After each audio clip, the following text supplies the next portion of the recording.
तो चलिए, आज एक बहुत ही दिलचस्प सवाल पर बात करते हैं। क्या कभी ऐसा महसूस हुआ है कि आप हर किसी के सामने एक अलग ही इंसान होते हैं? आज हम बात करेंगे इमोशनल कमेलियन की, हमारे उन अनगिनत मुखौटों की जिनके पीछे एक बहुत गहरा मनोविज्ञान छिपा हुआ है। कभी सोचा है कि दोस्तों के साथ हम बिल्कुल खुलकर मजाक करते हैं, लेकिन जैसे ही ऑफिस में पहुंचते हैं हम एक एकदम सीरियस और प्रोफेशनल इंसान बन जाते हैं? अगर आपके साथ ऐसा होता है तो ये समझना आपके लिए बहुत ज़रूरी हो सकता है। इसी चीज को कहते हैं इमोशनल कमेलियन।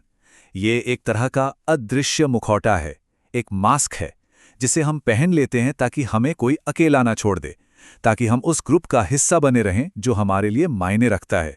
तो चलिए इस मुखौटे के पीछे की सच्चाई को समझते हैं और एक बात साफ कर दूं, ये कोई कमजोरी नहीं है, बल्कि ये तो हमारे दिमाग की एक बहुत पुरानी सर्वाइवल तकनीक है, एक ऐसी स्ट्रैटेजी जो हमें खतरों से बचाने के लिए बनी है। साइकोलॉजी की भाषा में इसे फॉनिंग कहा जाता है।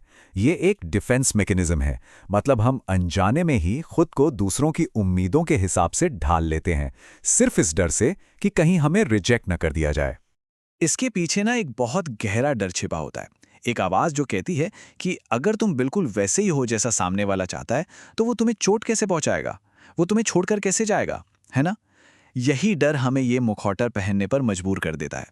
असल जिंदगी में ये सोशल मिररिंग की तरह दिखता है। जरा सोचिए, आप किसी पार्टी में हैं, कोई ऐसी पॉलिटिकल बात करता है जिससे आप बिल्कुल सहमत नहीं हैं, पर आप बस मुस्कुराकर सर हिला देते हैं।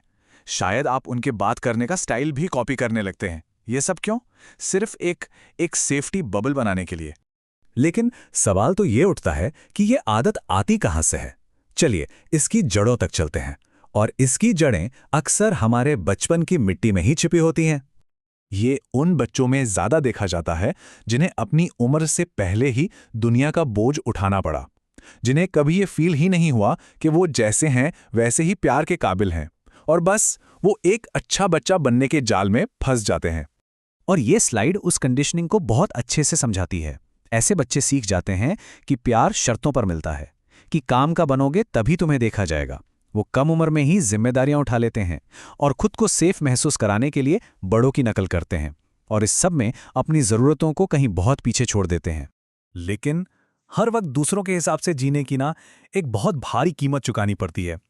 एक ऐसा बर्नआउट जो बाहर से दिखता नहीं है पर अंदर ही अंदर आपको खोखला कर देता है।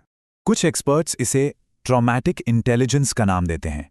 ये वो स्टेट है जहां आपका दिमाग हमेशा हाई अलर्ट पर है, लगातार रूम को स्कैन कर रहा है, सबके मूड को पढ़ रहा है और अपने मुखौटे को एडजस्ट कर रहा है।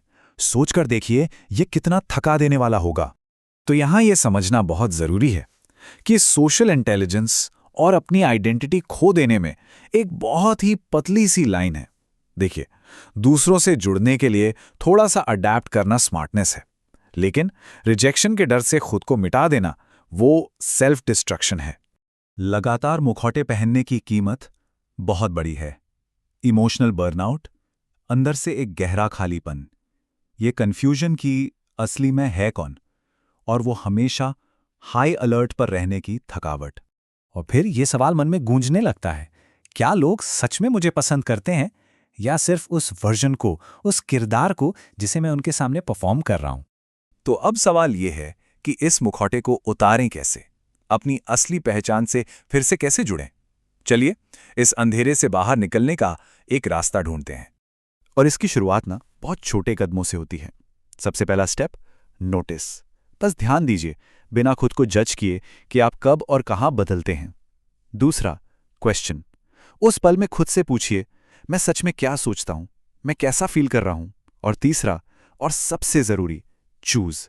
अपनी असली बात कहने के लिए एक छोटा सा हिम्मत वाला कदम उठाइए।